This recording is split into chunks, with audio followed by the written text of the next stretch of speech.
Üdvözöljük az alapjárat olvasóit! Hosszú ideje dolgozunk azon, hogy az ismét feltörekvő olasz autógyártás egyik csodáját hozzuk el nektek. A Giulia helyett most egy Fiat Tipóval érkeztünk, ami más értelemben a Fiat és az olasz autógyártás egyik feltörekvő autója.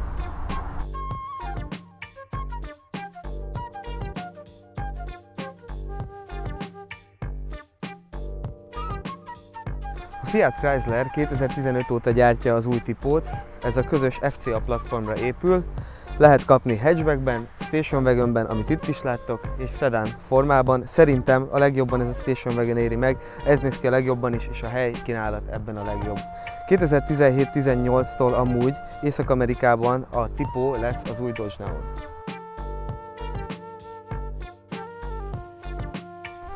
Olasz autó révén most próbálják felfuttatni megint a régi, divatos, ízléses hozzányúlást az autókhoz. Itt ez az új hűtőrács, ami nagyon innovatív, nem fokozatos, folyamatos sávokból áll, hanem ilyen apró kitüremkedések, és tényleg jól mutat. Az autó elejét, ha megnézzük, kicsit katyvasz, van itt króm, van itt matt fekete, és van itt egy nagyon-nagyon pici kis lakfekete is, ami viszont együtt nagyon szépen kiadja és jól néz ki. Az autó vonalán ez a fő domináns kitüremkedés, ami a tetőn homorodással folytatódik tovább, szintén egy eléggé innovatív, furcsa hozzáállás, de viszont nagyon-nagyon jó vonalat ad az autónak. Az autó hátuljáról nehéz mit mondani, nem tudtuk eldönteni, hogy most jól néz ki, vagy csak valahogy tetszik, mert más, de találunk a lámpa vonalaiban egy kis Audit, innen nézve egy kis Opel Astrát, innen nézve pedig egy kis Kia is van itt, de valahogy mégis jól néz ki. Itt a hátulján a szélvédő nagyon kicsi, és ezek a fekete alkatrészek pedig slankítják az autót, ezáltal itt is megvan a trapéz alak.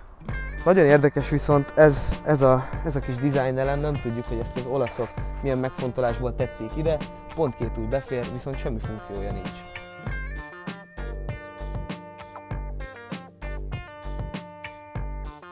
A Fiat Tipóba belibbenve egy egészen szép műszerfalat, összhatást kapunk.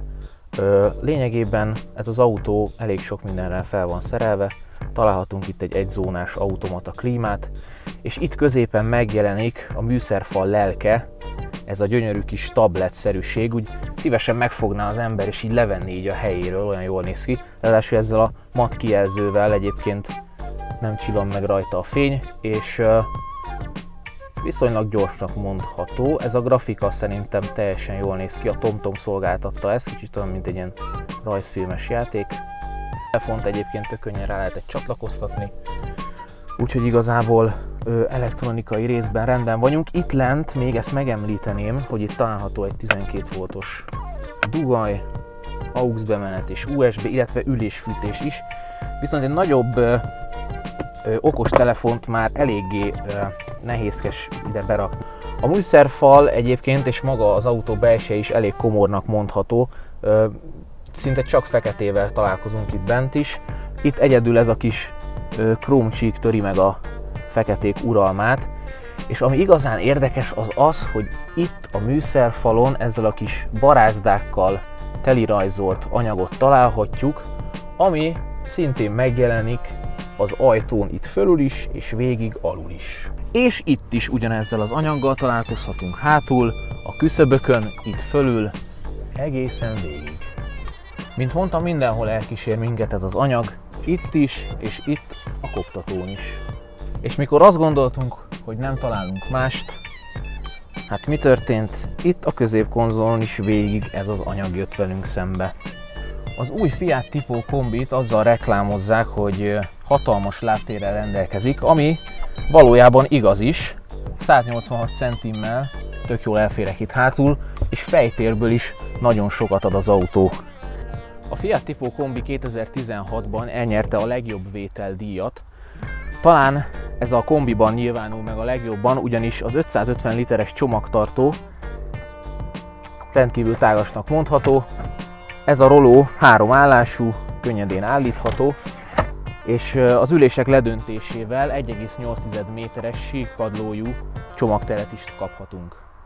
Az olasz autók és az összeszereltség mindig is hadilábon álltak egymással, ránézésre a Fiat Tipo teljesen rendben van, a tetősin is szépen áll a helyén, ugyanez egy extra szolgáltatás, viszont megtaláltuk a rákfenéjét, ez a kilincs itt.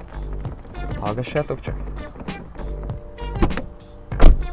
Ki is venne Fiat Tipót, elsősorban családosok vagy idősebb emberek. Az autóról amúgy a vezetés közben is ez érezhető, hogy tényleg a mindennapi használatra van kitalálva. A kormány közvetlen, City módban pedig pláne nagyon kicsiket kell mozgatni. És olyan nem tudom, kis csöndes az autó. Mindent jól tesz, amit egy középkategóriás autónak jól kell tennie.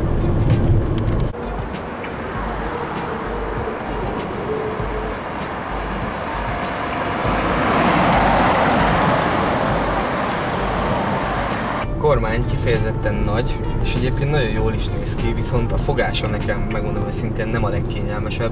Pont itt vékonyodik el a hüvelykújtámasz alatt, viszont tényleg nagyon jól dolgozik.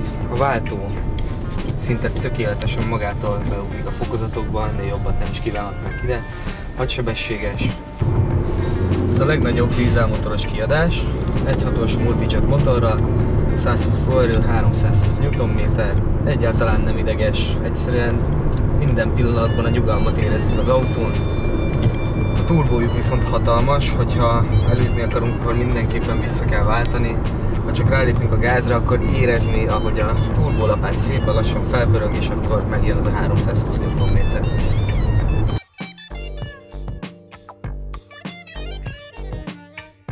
A Fiat Tipo nem véletlenül nyert el különböző díjakat és elismeréseket, valóban egy jó autót raktak össze az olaszok, viszont a felszereltebb változatok már komoly milliókat kóstálnak, ezért használtam, már felsőbb kategóriás járműveket is kaphatunk. Valóban ezzel a dízelmotorral is elég borsos lesz az ára. Aki tudja, hogy városban fogja leginkább használni, annak javasolt az 1.4-es alap benzinmotor. Ezzel már egy igazán gazdaságos, de mégis tágas családi autót kaphatunk. Köszönjük, hogy velünk tartottatok! Sziasztok!